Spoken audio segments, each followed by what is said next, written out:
What's up, guys? So I didn't want to come out and tell you guys without being 100% positive, hence why I waited till now.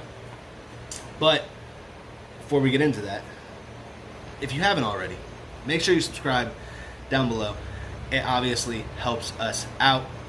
We're a while away, but we're still so close. Anyways, being that U.S. ARC sued FWC for their Iguana and Tegu ban, thankfully we won, as I posted in a previous video. But I recently, since that ban, I had actually rescued an iguana in another video. I don't know if you'd call it rescued or what exactly you would call it. Obviously it was in the complex, the whatever you want to call this, and it was down by the water, so I went in and I retrieved the iguana, tried to find its home, not somebody new, like somebody that just wanted it. I wanted to find its home. I was really hoping that it was an escaped pet. Unfortunately, I was never able to find her home, and FWC thankfully gave me a list of people who could legally own them with the ban. However, even though I emailed everybody on that list, nobody got in touch with me, so I really wasn't sure what her future would hold. It was not looking good whatsoever. Couldn't find her a place to go, and I knew FWC was going to make me surrender her. Well, being that we won, I was actually able to put her on my inventory, so even if they are able to pass some type of ban, I will actually be able to keep that iguana. Not saying that I wanted to keep her, but obviously I'd rather keep her than have her dispatched.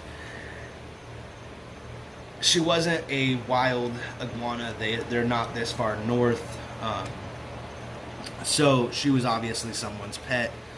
Again, hopefully I was hoping that she was an escapee, but it seems more like she was a release. Either way, long story short, I get to keep the iguana, but as you guys know, I've been really trying to get up to the 1K. We finally got there, and I really do appreciate you guys. I'm waiting for YouTube to say that I have enough watch hours to actually be able to make some type of revenue off of this. It's a long process. It's a long journey. I'm still here. I'm still going to continue doing this, obviously. However, I did actually just make a Patreon account. I will make sure that I post a link down in the description. It'll be the first link. I don't know if I'll post more, but just in case, it'll be at least the first link. If you guys want to at least consider supporting the channel. Obviously, I have a lot of animals, and taking care of them is a lot of work. Unfortunately, with this whole COVID, I don't know why I did that, but with the whole COVID situation, business hasn't really been great. So any support is greatly appreciated, and it's not needed at all. It's just greatly appreciated. We obviously, per the iguana and other animals, we take in rescues, and we either hold them and get them healthy and make sure everything's good with them, and then rehome them, or not so much rehome, but find them a home, or they end up staying the remaining of their remaining days here with us. So a lot of the times those animals are not planned, not a lot of the times, all the times those rescues are not planned animals, so that's more resources that animal needs that wasn't in the plan or budget that we kind of just had to make way. somehow fit it in, because obviously if these animals need help, I'm going to help them. I can't not help them. But it's not even just for that. Ultimately, a goal of mine is to be able to get enough revenue generated, whether it be from YouTube itself or even like Patreon, and be able to give away full setups, full enclosures, whether it be enclosures for leopard geckos or enclosures for bearded dragons or ball pythons or whatever. I'd really like to be able to have a complete setup, that way nothing is needed besides the animal.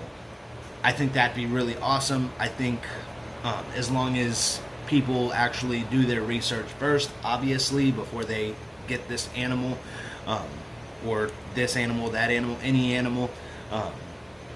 But a big step is obviously getting the enclosure and getting the setup. And a lot of the times it's also something as simple as, do I put it on sand or do I not? The answer is almost always you don't. But that's just some things that that have some confusion.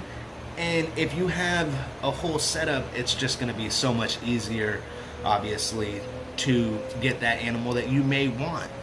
And that's not saying that if I'm able to do something along those lines, and I do, say, once a month, maybe, if we can get it to that, that'd be great.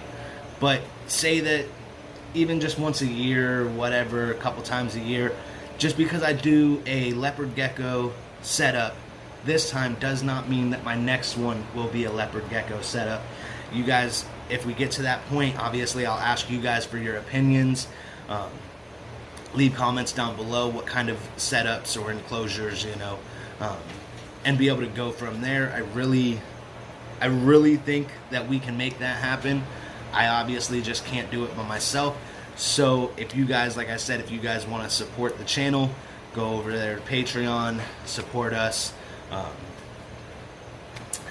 And yeah, let's try to get it to go. Let's try to work on these goals, and let's try to build a better future for not only the channel, but for either new keepers or even experienced keepers.